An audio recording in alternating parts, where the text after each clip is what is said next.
जय हिंद विद्यार्थियों, राणा रॉयल्स शिक्षण संस्थान की ओर से जो ऑनलाइन क्लासेस आपकी चल रही है उसके अंदर आज मैं कक्षा 12 का जो प्रथम अध्याय है आपका उसका जो ऑनलाइन क्लास के अंदर है वो आपके सामने लेकर के उपस्थित हुआ हूँ। तो नोट्स जो आपको पीडीएफ के अंदर भेजे जा रहे हैं वो आपको होमवर्क करना है और उस होमवर्क को आप मेरे नंबरों पर सेंड करेंगे। तो आज जो पहला पार्ट है कक्षा 12 का, उस कक्षा 12 के पहले पार्ट के अंदर आपको भारतीय सभ्यता और संस्कृति की जो मूल अवधारणाएं हैं, मूल विशेषताएं हैं, उनके विषय में आपको जानकारी दी जाएगी। टॉपिक बिल्कुल सीधा, सरल और सामान्य है, आपको समझना है। तो जैसे सबसे पहले इसके अंदर आता है इतिहास।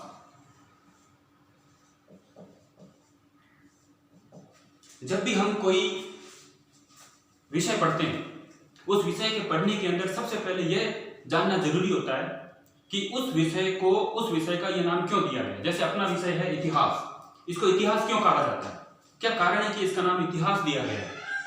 तो सबसे पहले हम इतिहास की ही व्याख्या करेंगे, शॉर्ट एंड स्वीट के अंदर, कम शब्दों के अंदर इतिहास की जो व्याख्या बड़े बड़े विद्वानों ने दी है उसमें जाकर के एक लाइन पे सहमति बनी है और वह है इतिहास का मतलब होता है इति धन और आस।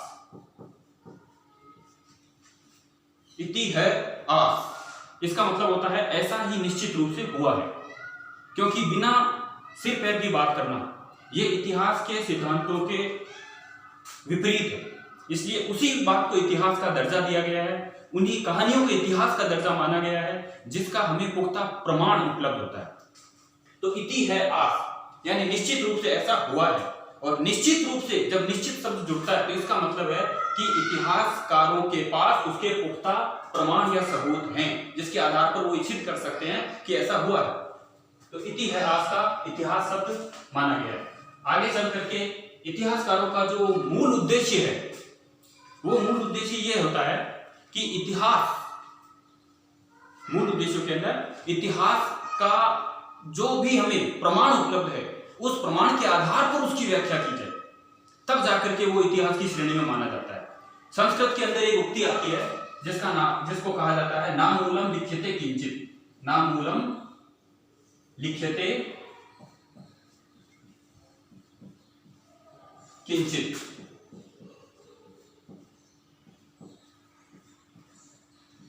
नामूलम लिख्यते किंचित, इसका मतलब यह होता है कि बिना प्रमाण के कोई भी चीज लिखी नहीं जाएगी। नामूलम, जिसका आपके पास मूल या प्रमाण नहीं है, आधार नहीं है, उसको आप लिख नहीं सकते, उसको इतिहास की श्रेणी में नहीं मानोगे। तो नामूलम लिख्यते किंचित, बिना प्रमाण के, इसका मतलब होगा बिना प्रमाण के नहीं लिखा जाएगा, नहीं लिखा जाएगा, बिना प्रमाण के नहीं लिखा जाएगा। जिसका प्रमाण उपस्थित है उसी को हम इतिहास मानेंगे। चाणक्य ने इतिहास के अंदर पुराणों को भी माना है। इसकी व्याख्या हम आगे करेंगे जब चाणक्य का अर्थशास्त्र का विषय पर हम बात करेंगे। तो इतिहास के बाद में हम आगे आते हैं भारतीय संस्कृति के विषय में। अब भारतीय संस्कृति के मूल आधार क्या है, मूल विशेषताएं क्या है, तो उन विशेषताओं में सबसे पहले नाम आता है वेदों का। वेद, वेद क्या है, इनको वेद क्यों कहा गया, तो इस पर हम चर्चा करते हैं।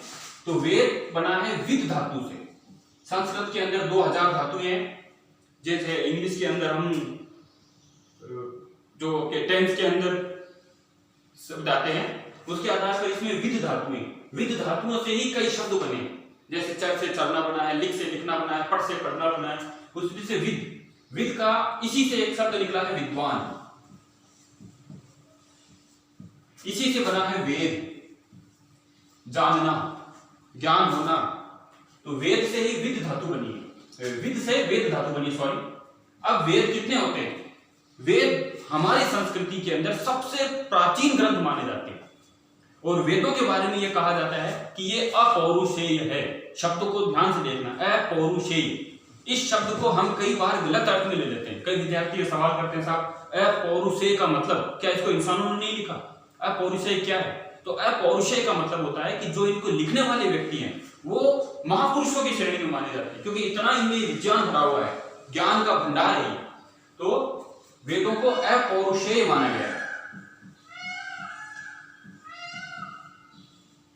अपौरुषेय माना है। वेदों की संख्या 4 मानी जाती है। सबसे प्राचीन वेद माना जाता है ऋग्वेद।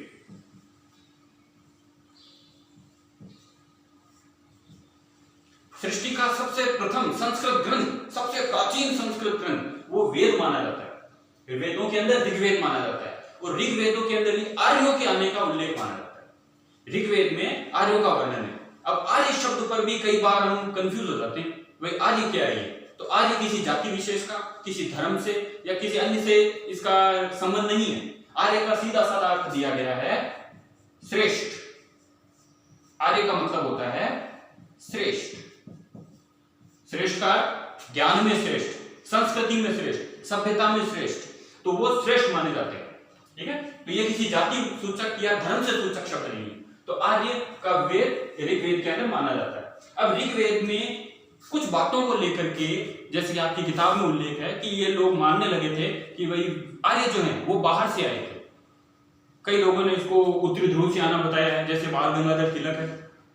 जर्मन विद्वान मैक्स मुलर ने कहा कि ये तो जर्मन से आए, मध्य एशिया से आए हैं।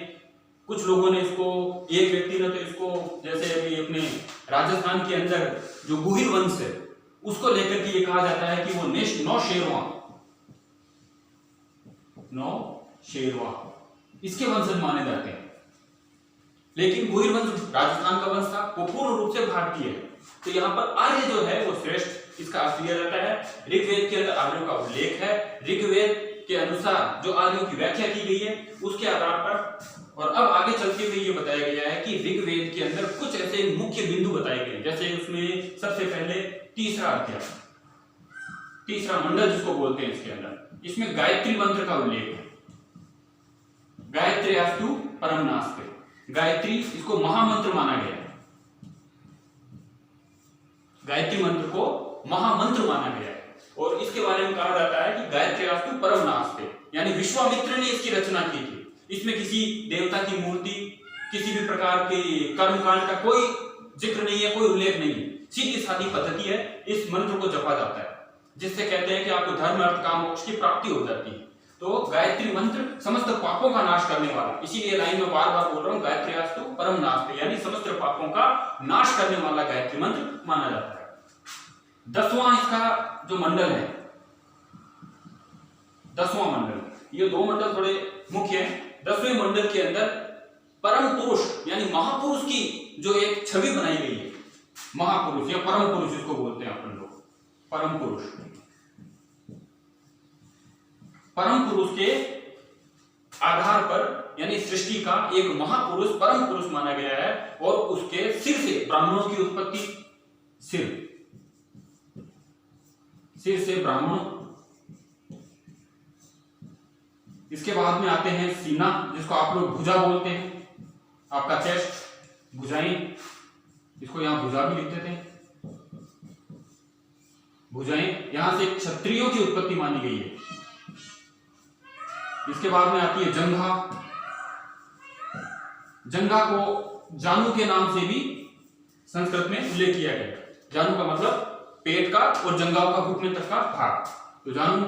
यहां से वैश्य, वैश्य का मतलब होता है खेतीहर मजदूर, बनिया। ये जो लोग जो भूमि से जुड़े हुए हैं, उत्पादन श्रेणी से जुड़े हुए हैं, वो लोग इस वैश्य की श्रेणी में आते हैं। अंतिम रूप से आते हैं चरण, और चरण से उत्पत्ति मानी गई है शूद्रों की, शूद्र। अब यहां तक तो सब कुछ ठीक था, लेकिन आने वाले समय के अंदर ये सारी की सारी जो चीजें थी ये यूं लिखी हुई थी, जैसे ब्राह्मण है, क्षत्रिय है, वैश्य है और शूद्र। सभी का समान महत्व था, सभी एक ही लाइन में खड़े हुए थे, कोई ऊंचा नीचा नहीं था। लेकिन बाद में जिस प्रकार से हमारे भारतीय संस्कृति के अंदर कुछ ऐसे विडंबनाएं पैदा हुई, जैसे हमारे यहाँ जाति प्रथा हुई, तो ये इस श्रेणी को हमने यूं खड़ा कर दिया, और ऐसा खड़ा करने पर सबसे ऊपर चला गया ब्राह्मण, उसके बाद आ गया क्षत्रिय, फिर आ गया वैश्य, इस और अंत में आया शूद्र। तो इस लाइन को हमने यूं खड़ा कर दिया। तो इस प्रकार से शूद्र सबसे नीचे हो गए और ब्राह्मण सबसे ऊपर, और जातिवादी व्यवस्था यहीं से शुरू हो गई। कुछ लोगों ने अपने आप को ऊंचा, कुछ लोगों को नीचा मानना शुरू कर दिया। तो ये आपको सही तरीके से और वैज्ञानिक रूप से समझना है, क्योंकि वेद विज्ञान का नाम है। चलो अगला जो अपना वेद आता है उसका नाम है सामवेद। सामवेद, सामवेद क्या है? सामवेद शब्द निकला है समन से। समन का अर्थ होता है गान करना। गान करना, गान करने का मतलब होता है गाना। आप जो आरती गाते हो, श्लोक स्त्रोत बोलते हो, आपने देखा होगा धार्मिक के अंदर कि कोई बड़ा जब महादेवता या शिव कोई भी देवता आते हैं तो अन्य देवता लोग उसकी स्तुति में गायन करते हैं। बस वही है सामवेद। पूरी तरह से इसमें देवताओं की आराधना भरी हुई है, लेकिन इसके जो मूल श्लोक हैं वो 75 ही, और बाकी सारे के सारे वो श्लोक लिए गए हैं ऋग्वेद से। बाकी सारे के सारे ऋग्वेद से लिए गए हैं। ऋग्वेद के अंदर आपको बता दूं 1028 सूक्तों का प्रयोग हुआ है और 10 मंडल। इसके अंदर 75 श्लोक तो मूल हैं, और जो 1801 या 1800 के समथिंग जो इसके अंदर श्लोक हैं, ऋचाएं हैं, सूक्त हैं, वो सारे के सारे 75 तो मूल हैं और बाकी सारे ऋग्वेद से लिए गए। ऋग्वेद के ये है सामवेद। अब इसके बाद में आ जाइए तीसरे नंबर पे, ऋग्वेद, सामवेद, अब आता है यजुर्वेद। नाम से पता चल रहा है आपको, यजुर्वेद का मतलब होता है यज्ञ, ठीक है ना, यज्ञ। तो यज्ञों के समय यज्ञ के मंत्र, यज्ञ करते समय जो मंत्र बोले जाते थे वो सारे के सारे यज्ञ याज्ञिक मंत्र जो है वो यजुर्वेद में संकलित हैं। इसके अंदर आपको सामवेद के समान कुछ गायन मंत्र भी मिल जाएंगे और यजुर्वेद के यज्ञों के मंत्र भी मिल जाएंगे। अंतिम रूप से हम आते हैं, इसमें 40 अध्याय माने जाते हैं, 40। चौथा और अंतिम वेद, पहला आ गया ऋग्वेद, सामवेद, यजुर्वेद। चौथा जो वेद है इसमें, वो चौथा वेद आता है अथर्ववेद। इसके उच्चारण पर ध्यान भी देना है आपको। कई लोग इसको अर्थवेद बोल देते हैं, जबकि सही रूप में यह है अथर्ववेद। और इस अथर्ववेद के जो रचयिता हैं, जो लेखक माने जाते हैं, रचयिता, लेखक कहने से ज्यादा रचयिता उपयुक्त रहेगा शब्द, तो रचयिता जो है वो अथर्वा ऋषि को माना जाता है। अथर्वा,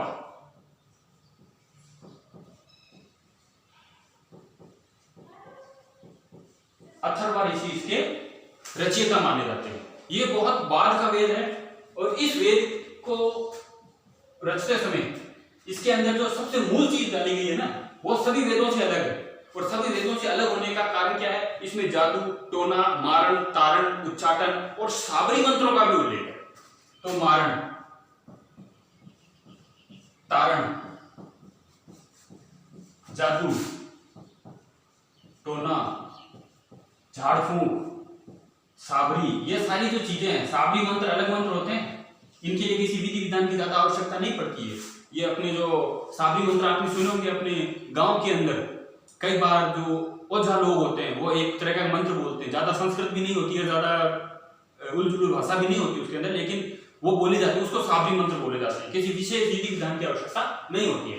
तो ये है अथर्ववेद। अथर्ववेद सबसे बाद का वेद है, और इन प्रकार से 4 वेदों को मिला करके भारत के जो आधारित मूल आधार संस्कृति है वो इन्हीं वेदों को मानी जाती है। इसके बाद में भारत की संस्कृति के अंदर आश्रम का उल्लेख आता है।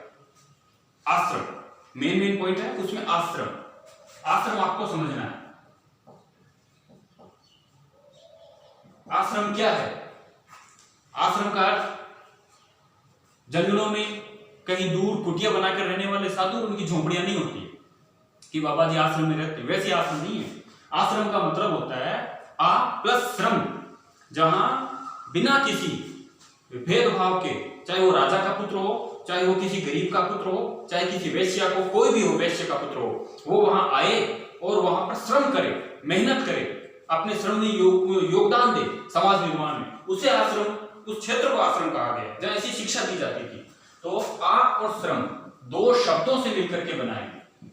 आ इसके अंदर उपसर्ग है और श्रम इसका मूल शब्द है। तो आ यानी उपस्थित होना, आना, और श्रम यानी मेहनत करना। तो अपनी मेहनत को वहां जाकर के करना, या ऐसी स्थान जहां पर मनुष्य बचपन से ही श्रम करना सीख जाए, क्योंकि बिना किसी जाति या भेदभाव या किसी के वहां ऊंच नीच के भेदभाव के सभी को एक ही कैटेगरी में रखा जाता था। ऋषि मुनियों के समय में झाड़ू भी लगाई जाती थी आश्रमों के अंदर, चाहे वो राजा का पुत्र हो। राजा जनक बहुत बड़े विद्वान थे, लेकिन गुरु आश्रम में गए थे जब वो बाल्यकाल में, तो उन्होंने भी ऐसे काम किए थे। तो वहां सभी को समान माना जाता था, इसीलिए इनको आश्रम माना गया। पहले मूल रूप से आश्रम 3 प्रकार के हुआ करते थे। बाद में इन आश्रमों को, जैसे याज्ञवल्क्य स्मृति जो है, और उसके बाद में उपनिषद भी आए थे, उसके अंदर इनकी संख्या 4 कर दी गई। ठीक है। अब आश्रम, पहला आश्रम आता है ब्रह्मचर्य। अब ब्रह्मचर्य, चर्य विचरण करना, रहना, विचरण करना। तो ब्रह्मचर्य ईश्वर के समीप विचरण करना, सादगीपूर्ण जीवन विचरण करना, और कठोर साधना हुआ करती थी। तो ब्रह्मचर्य आश्रम, इस आश्रम की उम्र मानी जाती है 25 वर्ष तक। यानी जब भी छोटा बालक गुरु के आश्रम में शिक्षा के हेतु, ज्ञान हेतु प्रवेश लेता है, उसके बाद से 25 वर्ष तक व्यक्ति को ब्रह्मचर्य आश्रम का पालन कठोरता पूर्वक करना पड़ता था, और उसकी सहनशीलता की, उसके श्रम करने की हर प्रकार की परीक्षा होती थी। तो 25 वर्ष तक की आयु का व्यक्ति, जो बालक युवा होता था, वो ब्रह्मचर्य आश्रम में रहता था। इसके बाद में 2 नंबर गृहस्थ। देखो, गृह और स्थय, गृह का मतलब होता है घर, और स्थय का मतलब होता है स्थित होना, निवास करना। अब घर की ओर जा रहा है, यानी 26 वर्ष से लेकर के 50 वर्ष तक, 26 से 50 वर्ष तक की उम्र तक व्यक्ति गृहस्थ आश्रम का पालन करता था। उसका विवाह होता था। पहले आश्रम में ब्रह्मचर्य का पालन होता था, ज्ञान प्राप्त किया जाता था, गुरु की सेवा की जाती थी, हर प्रकार की शिक्षा प्राप्त की जाती थी। और बाद में जब वो पूर्ण रूप से निपुण हो जाता था, उसके बाद में वो ज्ञान लेकर के घर की ओर आता था, वापस अपने गृहस्थ आश्रम, विवाह होता था, यहाँ पर संतान उत्पत्ति करना। 50 वर्ष तक की उम्र तक वो पूरी तरह से अपने घर की जिम्मेदारियों को उठाता था। इसके बाद में 3 आता है वानप्रस्थ। वानप्रस्थ का मतलब होता है वान और प्रस्थ है, वन की ओर गमन करना, कुछ प्रकार से इस प्रकार का हो जाना कि व्यक्ति सन्यास की पहली सीढ़ी की ओर आ गया, पूरी तरह से सन्यासी नहीं बना, सन्यास की प्रथम सीढ़ी है। तो वानप्रस्थ होता है जिम्मेदारियों से थोड़ा थोड़ा कटना, जिम्मेदारी से अलग हटना, धीरे धीरे अलग हो रहा है व्यक्ति, अलग होना। वो सारी जिम्मेदारी अपने पुत्र को धीरे धीरे देने लग जाता है और खुद उस जिम्मेदारियों से अलग हटता है। अब यहां पर 51 से लेकर के 75 वर्ष तक की उम्र आयु जो है वानप्रस्थ आश्रम की मानी जाती है। और अंतिम जो आश्रम माना जाता है वो है संन्यास। संन्यास शब्द को समझना आवश्यक है। संन्यास 76 वर्ष से लेकर के 100 वर्ष तक, क्योंकि मानव मनुष्य की पूर्ण आयु 100 वर्ष तक मानी गई है, तो 100 वर्ष तक ये संन्यास में रहता है। पूरी तरह से घर गृहस्थी से, संसार से अपने आप को विरक्त कर लेता है। ना वो सुख में सुखी होता है, ना दुख में दुखी होता है, ना उसको किसी अच्छी चीज की प्रसन्नता होती है, ना किसी बुरी चीज का उसे दुख होता है। इसको सन्यासी कहते हैं। इस शब्द को परिभाषित करने के लिए हमें ये शब्द समझना पड़ेगा, सम प्लस न्यास, ये बना है संन्यास। सम का अर्थ होता है समान, न्यास का अर्थ होता है रहना, जो हर स्थिति में समान रहे। ठीक है, जो योग चित्त वृत्ति सबका पूरी तरह से विरक्त हो जाए उस चीजों से, उसको सन्यासी कहा जाता है। जबकि हमने आज सन्यासी को ये मान लिया है कि जो भगवान वस्त्र धारण कर ले और दुनिया छोड़ के पहाड़ों पर चला जाए, वो सन्यासी की परिभाषा नहीं है। क्योंकि इसमें सबसे अच्छी परिभाषा 2 व्यक्ति की मानी जाती है, एक स्वामी विवेकानंद और दूसरी चाणक्य। तो आचार्य चाणक्य उन्होंने भी कह दिया था कि संसार को त्याग करके अगर आप जा रहे हो तो इसका मतलब ये होगा कि आप पूर्ण रूप से सन्यासी नहीं हो, आप जिम्मेदारियों से भाग रहे हो। यही बात स्वामी विवेकानंद जी ने कही थी कि सन्यासी वही है जो समाज में रह करके, दुनिया में रह करके यही विरक्त भाव से रहे और समाज की सेवा करे, उसको सन्यासी कहा जाता है। चलो, ये 4 आश्रम 100 वर्ष की आयु के अनुसार आपने समझ लिए होंगे। ज्यादा इसके अंदर आपको माथा पच्ची करने की जरूरत है नहीं, वेद और आश्रम। ठीक है, अब अगला जो टॉपिक है अपना, वो अगला जो अपने भारतीय संस्कृति की विशेषताओं के अंदर प्राचीन काल से जो चली आ रही है उसमें है पुरुषार्थ। पुरुषार्थ क्या है?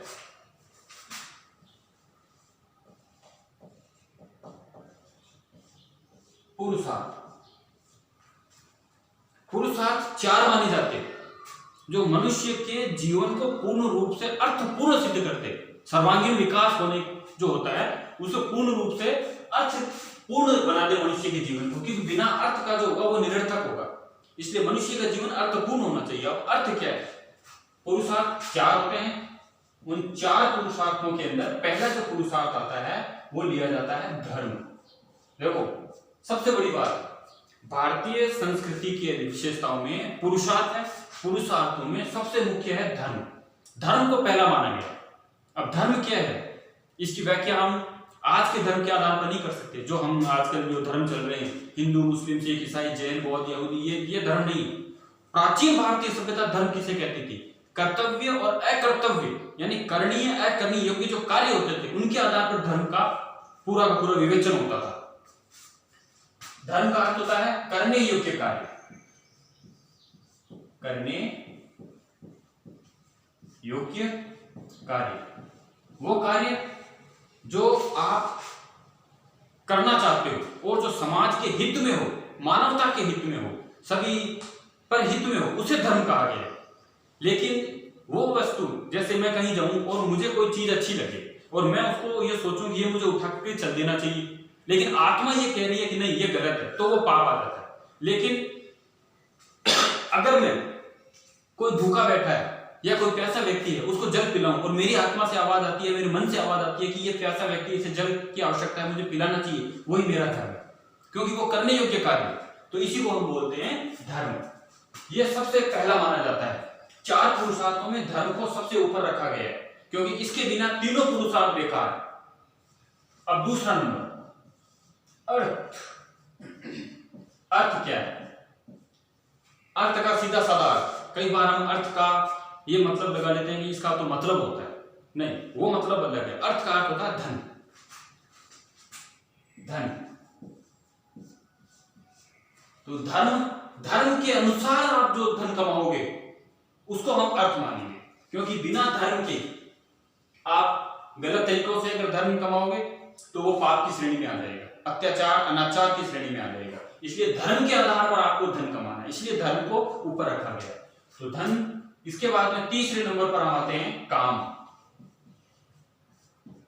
काम का विद्यार्थी जीवन में जो अर्थ लिया जाता है वो विद्यार्थी जीवन में अर्थ होता है कि जो आपको कार्य दिया गया है, समाज की जो जिम्मेदारियां आपके ऊपर है उनको पूर्ण करना। जैसे आप विद्यालय में आते हो, पढ़ाई करते हो, आपका गृह कार्य पूर्ण करके कक्षा अध्यापक को या विषय अध्यापक को दिखाते हो, अनुशासन में रहते हो, यह आपके लिए काम की श्रेणी में आता है। और जब आप बड़े हो जाओगे, किशोरावस्था से आगे जाओगे, तब काम का अर्थ आपके लिए अलग हो जाएगा।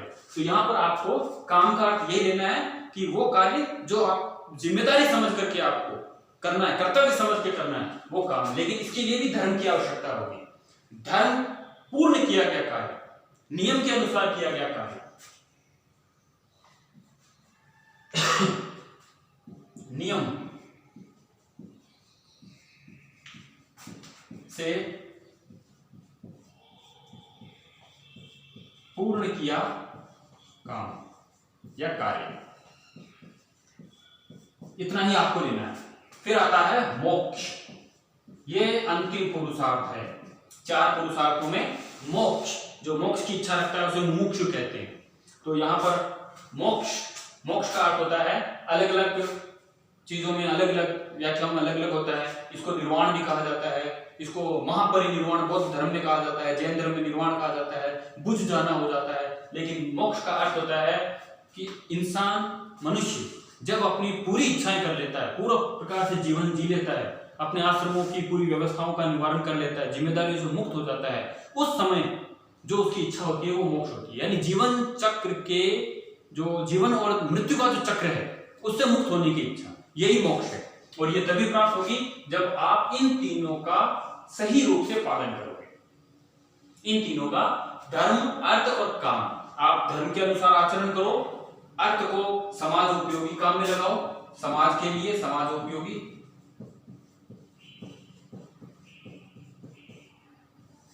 धन को समाजोपयोगी कार्य में लगाइए, काम नियम पूर्ण किया गया कार्य जो भी आपकी जिम्मेदारी है उसे पूर्ण कीजिए धर्म और अर्थ के आधार पर, तब आपको मोक्ष प्राप्त होगी। और मोक्ष है जीवन मरण के चक्र से मुक्ति, चक्र से मुक्ति। यह है 4 पुरुषार्थ। अब इसके बाद में जो भारतीय संस्कृति की अगली विशेषताएं आती है, उनमें कुछ किताबें। कई विद्यार्थी ये कहते हैं कि सर हमको किताबों के लेखक याद नहीं रहते। देखो, किताबों के लेखक, किसी विद्वान ने बहुत अच्छी बात कही थी कि हर जो सवाल होता है ना वो आधा उत्तर होता है। हर जो प्रश्न होगा ना वो उसका आधा उत्तर होगा, और कई बार तो प्रश्न के अंदर ही उत्तर होता है। तो आपको ऐसी तरीके से उनके किताबों के नाम याद करने हैं और उन किताबों के लेखकों के नाम याद करने हैं ताकि आपको ज्यादा परेशानी नहीं हो। उसके बाद में कुछ किताबें ऐसी है जो कठिन है, तो आप उनको अलग से याद कर सकते हैं। तो जैसे सबसे पहले नाम आता है, पहले हम चलते हैं पुराण। ज्यादा लंबी चौड़ी व्याख्या नहीं होती इसके अंदर, क्योंकि पुराण वैसे तो 18 है। अष्टादश पुराणेषु व्यासस्य वचनम द्वये परोपकाराय परिपीडनम, ऐसे व्यास जो बोले जाते हैं। तो पुराणों के अंदर 18 पुराण आप कब याद करोगे तो उससे अच्छा है मुख्य पुराण याद करो आप। जैसे सबसे पहले पुराण का मतलब होता है पौराणिक, जो कहानियां इससे ली गई है ना उसी को पौराणिक कहानियां ही बोला जाता है। पुराण पौराणिक यानी पुरानी या पुराना। और हमारे जो देश के सबसे बड़े विद्वान बहुत प्रसिद्ध 2300 साल पहले हुए थे चाणक्य, उन्होंने तो इसको भी इतिहास की श्रेणी में माना है पुराण को, कि पुराण भी इतिहास की श्रेणी में आता है। तो पौराणिक कहानियां है पुरानी और पुराना माना जाता है।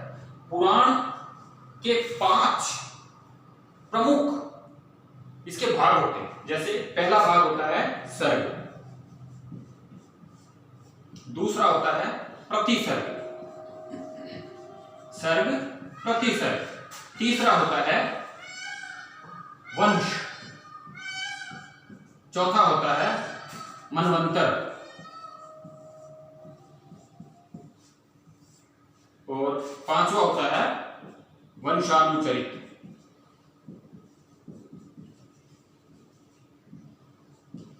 वंशानुचरित, सर्ग, प्रतिसर्ग, वंश, मनवंतर और वंशानुचरित, ये 5 चीजें मिलती है तब एक को हम पुराण की संज्ञा दे सकते हैं। इनमें सबसे जो मुख्य है ना, वैसे मत्स्य पुराण, मत्स्य पुराण है। मत्स्य पुराण प्राचीन माना जाता है। और उसके बाद में वामन, और अंत में वायु पुराण। ये कुछ पुराण है। इन्हीं में जैसे गरुड़ पुराण का भी नाम आ जाता है। गरुड़ पुराण में नरक, स्वर्ग का रास्ता, ऐसे कई ऐसी व्याख्याएं की गई है जिनको आज भी आधुनिक वैज्ञानिक, ये एक शोध का विषय है और उसमें शोध हो रहा है। हमारे वेदों पर शोध हो रहा है, पुराणों पर शोध हो रहा है, क्योंकि पुराण जो लिखे गए हैं वो भविष्यवाणी की शैली में लिखे गए हैं। तो भविष्यवाणी की शैली में लिखने के कारण उनके ऊपर शोध हो रहा है। अब मत्स्य पुराण, वामन पुराण, वायु पुराण, गरुड़ पुराण, और अंतिम रूप से जो 18वां पुराण लिखा गया वो माना जाता है श्रीमद् भागवत पुराण। श्रीमद् भागवत पुराण ये पूरी तरह से विष्णु को समर्पित है, शिव को समर्पित लिंग पुराण। लिंग का अर्थ होता है प्रतीक, ठीक है ना। शिवलिंग, शिव का अर्थ होता है कल्याण करने वाला, लिंग का मतलब होता है प्रतीक, जो कल्याण करने का प्रतीक हो। और अगर आप वैज्ञानिक दृष्टि से देखो तो ये शिवलिंग की आकृति होती है, ऐसी की ऐसी ही आकृति अपने यहाँ पर अणु घर जो होते हैं उनकी भी आकृति होती है। यानी प्राचीन समय में जो ऋषि का विज्ञान था वो बहुत गहरा विज्ञान था। तो शिवलिंग को हम मात्र पत्थर का टुकड़ा नहीं मान सकते। पुराणों में ये व्याख्या आती है कि अणु घर के समान, बिजली घर के समान शिवलिंग की आकृति है, यानी ये कोई बहुत बड़ी शक्ति का स्रोत था, लेकिन हमने उसको मात्र पूजा का साधन बना के छोड़ दिया। और शिव जी के ऊपर जल चढ़ाया जाता है। ये जैसे आर्यभट्ट ने कहा था अपनी पुस्तक के अंदर कि मैंने तो एक मटकी रखी थी और उसके अंदर छिद्र करके जो बूंद बूंद पानी गिर रहा था वो समय की गणना के लिए रखा था, लेकिन किसी व्यक्ति ने श्रद्धावश वो उठा करके शिव जी के शिवलिंग पर रख दिया और वो फिर धर्म का एक मुख्य भाग बन गया। तो ये ऐसी भाग बनते हैं, ऐसी प्रथाएं बनती है। तो शिवलिंग लिंग पुराण है। अब हम आगे चलते हैं पुराणों के बाद में। भारतीय संस्कृति के अंदर कुछ ऐसी किताबें, जैसे आप कह रहे थे कि किताबों के नाम याद नहीं रहते हैं सर जी, तो जैसे कुछ किताबें हैं। अर्थशास्त्र, ये ग्रंथ है, बिल्कुल आसान है, सबको मालूम रहता है अर्थशास्त्र किसने लिखा। आचार्य विष्णुगुप्त कौटिल्य, जिसको हम साधारण भाषा में बोलते हैं चाणक्य। ये कुटिल ब्राह्मण था, इसलिए इसको कौटिल्य भी कहा जाता है। कई बार कहा जाता है कि इसके पिता का नाम कुटिल था, इसलिए इनको कौटिल्य कहा जाता है। तो कुल मिलाकर के हमें चाणक्य नाम याद रखना है। अर्थशास्त्र, ये देखने में लगता है कि पैसों का ग्रंथ है, धन से संबंधित है, लेकिन ये मूल रूप से राजनीति का ग्रंथ है, शासन व्यवस्था का ग्रंथ है। चंद्रगुप्त मौर्य को शासक बनाने के बाद में किस प्रकार से उसकी राज व्यवस्था स्थापित होगी, शासन होगा, ये पूरा का पूरा वर्णन इसमें है। इसी में वर्णन किया है कि राजा को इतना टैक्स लेना चाहिए कि जैसे बादल समुद्र से वाष्प के रूप में जल खींचता है और जितनी जरूरत होती है धरती पर उसको बांट देता है। रेगिस्तान में बहुत कम वर्षा होती है क्योंकि वो पानी की बहुत कम जरूरत है, तो उसी प्रकार से राजा को भी टैक्स लेकर के इस प्रकार से वितरण कर देना चाहिए। बिल्कुल आसान ग्रंथ है ये, आपको याद रह जाएगा। दूसरा, जैसे एक पुस्तक का नाम आता है हम्मीर काव्य,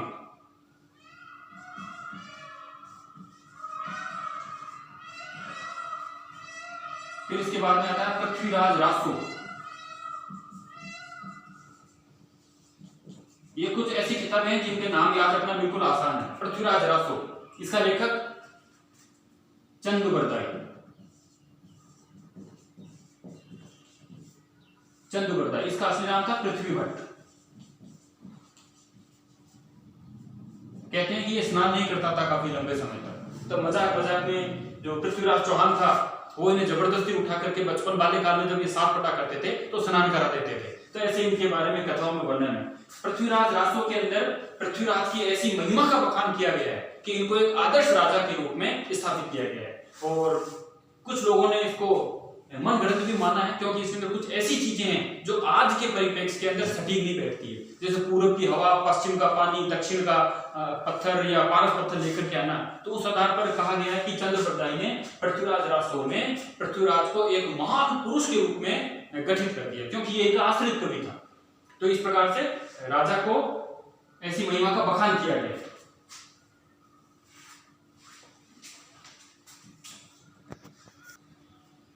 हम्मीर काव्य जो है, इसका जो लेखक है, जैसे काव्य के अंदर एक कवि किस प्रकार की व्याख्या करता है, चेहरे की, आंखों की, नाक नक्श की, तो काव्य और नयन, तो नयन, नए चंद्र, नए चंद्र सूर्य, ये हम्मीर काव्य का लेखक है। इसके बाद में हम्मीर रासो, हम्मीर रासो, इसका आएगा जोधराज। अंत में ओ की मात्रा लग रही है और यहां पर भी ओ की मात्रा से शुरू हो रहा है, जोधराज। ये ऐसे लेखक हैं जो आप इन्हीं के अंदर इनका उत्तर देख सकते हो और इन्हीं के अंदर इनके लेखक और किताब दोनों के उत्तर आपको मिल जाएंगे। अब अगला अपने आता है उपनिषद। उपनिषद क्या है? दो शब्दों से मिलकर बना है, इसमें उपसर्ग लगा है, उप धन निषद। निषद का अर्थ होता है बैठना, उप का अर्थ होता है समीप, निषद का अर्थ होता है बैठना। यानी प्राचीन समय में जो हमारी गुरुकुल शिक्षा पद्धति थी, उस गुरुकुल शिक्षा पद्धति के अंदर शिष्य अपने गुरु के समीप बैठ करके, समक्ष बैठ करके जो ज्ञान प्राप्त करता था, उसी को बाद में जो लेखनबद्ध, लिपिबद्ध किया गया, उसी को उपनिषद कहा गया। और इसी श्रुति परंपरा से आगे बढ़ा, क्योंकि सुनकर के याद रखा जाता था, पहले लिपि का आविष्कार ऐसा माना जाता है था नहीं, तो उपनिषद को श्रुति परंपरा से याद रखा। जब लिपि का आविष्कार हुआ, लिखने का आविष्कार हुआ, तो उनको लिख करके सही रूप से जो बांध दिया जाता था, नी प्लस बंध, नी धन बंध, निश्चित रूप से अच्छी प्रकार से बांध देना, तब एक नया शब्द बना निबंध। और आज जो निबंध लिख रहे हैं ना, वो उसी का एक रूप माना जाता है, इसी प्रकार से बांधा हुआ। तो उपनिषद समीप बैठकर ज्ञान प्राप्त करना, समीप बैठकर ज्ञान प्राप्त करना, ये उपनिषद के बारे में कहा जाता है कि भाई उपनिषद क्या है, समीप बैठकर ज्ञान प्राप्त करना। किसके समीप? गुरु के समीप बैठ करके ज्ञान प्राप्त करना। अब उपनिषद, भारतीय संस्कृति के अंदर 200 उपनिषद, उन 200 में से 108 मुख्य हैं, और उन 108 में से भी 12 उपनिषद सबसे मुख्य माने जाते हैं। अब 12 उपनिषद ही आपको याद रखने हैं, उनमें से भी अगर 2-3 आपको याद रह जाए तो बहुत बढ़िया बात है। पूरे के पूरे 12 आप कैसे याद रखोगे? तो देखो, 12 उपनिषद, कुछ बच्चों की आदत होती है रट करके याद रखना, तो मैं आपको यहाँ एक दोहे के रूप में लाइन बता रहा हूं, उस लाइन को अगर आप याद कर लो तो 12 के 12 उपनिषद आपको याद हो जाएंगे। जैसे सूत्र कौन सा है? सूत्र बनता है प्रश्न केन ईश कठर, प्रश्न केन ईश कठर, एत तेत श्वेत को बृहद छंद।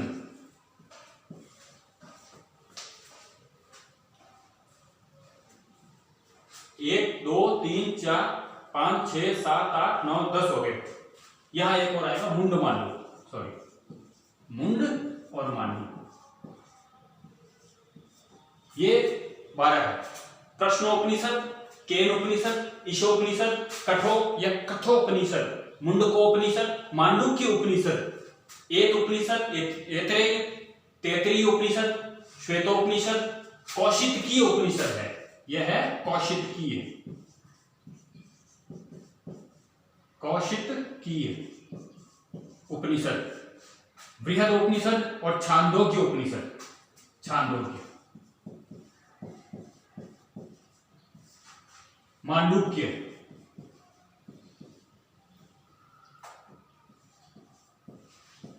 मांडुक्य उपनिषद, मुंडको उपनिषद, इस कठे को कठे भी बोलते हैं। तो ये 12 उपनिषद बिल्कुल सिंपल तरीके से आपको याद हो जाएंगे। अब ईशोपनिषद याद रखना, सबसे पहले निष्काम कर्म जो गीता में उपदेश दिया है उसकी व्याख्या इसमें मिलेगी आपको, ईश, और इसमें मिलेगी नीश, निष्काम कर्म। तो ईशोपनिषद निष्काम कर्म, तो ये 12 उपनिषद आपको याद करनी है। फिर अपन आते हैं भारतीय संस्कृति के जो अगले पॉइंट है, उसके अंदर आता है महाजनपद काल। महाजनपद में आज आपके लिए इतना ही जानना जरूरी है कि महाजनपद का विवरण किसमें मिलता है और कितने महाजनपद थे। तो महाजनपद शॉर्ट है ये, महाजनपद। देखो जनपद, जन प्लस पद, जहां लोगों के पैर सबसे पहले पड़े, लोगों के चरण यानी पद पड़े और निवास हुआ, उसे कहा गया जनपद। निवास हुआ उसे कहते हैं जनपद। जनता के चरण पड़े और निवास करने लगे, उसको जनपद कहा जाता है। फिर छोटे जनपद ने बड़े को एक दूसरे को जीतना शुरू कर दिया, इस तरह से बड़े से बड़ा, और फिर ये महाजनपदों की श्रेणी में आ गए। 2 ग्रंथ हैं, एक है बौद्ध ग्रंथ, बौद्ध ग्रंथ जिसका नाम है अंगुत्तर निकाय, अंगुत्तर निकाय। अंगुत्तर निकाय में 16 महाजनपदों का उल्लेख है, ये बौद्ध ग्रंथ है। और दूसरा जो ग्रंथ आपको मिलेगा वो ग्रंथ मिलेगा जैन, जैन ग्रंथ। जैन ग्रंथ है भगवती सूत्र, भगवती सूत्र, इनमें भी आपको 16 महाजनपदों का वर्णन मिलेगा। लेकिन ज्यादा जो मान्य है वो अंगुत्तर निकाय है, ये आपको मोस्ट रूप से याद करना है। अंगुत्तर निकाय के अंदर बौद्ध ग्रंथ है, उसमें 16 महाजनपदों का उल्लेख है। अब 16 महाजनपद कौन कौन से हैं? 16 महाजनपद, ये 16 महाजनपदों का जो उल्लेख है आपको 16 के 16 रटने पड़ेंगे। अगर आप रट के याद कर सकते हो तो बहुत अच्छी बात है, वरना वही अपना तो तरीका है कि मैं आपको दोहे की तरह लाइन बताऊंगा और उस लाइन को आप याद कर लीजिए, 16 के 16 महाजनपद आपको याद हो जाएंगे। जैसे अंग, कंब, पंच, कंध। इस कंध को गंध भी बोल सकते हो, गंधार, गांधार जो है। अंग, कंब, पंच, कंध, मग्ग, वज्र, मल, शुरू। अब यहां पर आ जाएगा मग्ग, वज्र, मल्ल, शुरू। अंग, कंब, पंच, कंध, मग्ग, वज्र, मल, शुरू। वत्स, मत्स्य, वत्स और मत्स्य, अश्मावंतिका। अश्मा, इसमें दो नाम जुड़े हुए हैं, अश्मक और अवंतिका। तो अश्मावंतिका। काश, कौश, चेदी, कुरु। ये लो, ये 16 के 16 महाजनपद है। एक लाइन में 4 है। अंग आ गया, कंब से कंबोज आ गया, पंच से पांचाल आ गया, कंध जिसको गांधार, दुर्योधन का ननिहाल, गांधार, गांधारी, मग्ग, मगध, वज्र, मल्ल, शुरू, शूरसेन, वत्स ये नाम, मत्स्य ये मत्स्य जो राजस्थान में एकमात्र महाजनपद था, अश्मक, अब देखो इसमें दो नाम जुड़े हुए हैं, एक है अश्मक, ये दक्षिण भारत का एकमात्र महाजनपद था। ये जीके का सवाल भी है, दक्षिणी भारत में एकमात्र, ठीक है। और दूसरा आता है अवंतिका, इसमें दो नाम थे, अवंतिका जिसको उज्जैन बोलते हैं, ये दो नाम है इसमें, अश्मक और अवंतिका। काश यानी काशी, कौश यानी कौशल, ये आ गया आपके काशी, ये कौशल, ये चेदी और कुरु, कुरुवंश, कौरव। तो ये सारे के सारे 16 महाजनपद आपको याद रखना। तो इस प्रकार से भारतीय सभ्यता और संस्कृति के विषय में आपने देखा कि जो विशेषताएं थी वो आपके सामने है। आपको ये सारा काम याद करना है और याद करने के बाद में SW आपको करके हमें बताना है। धन्यवाद।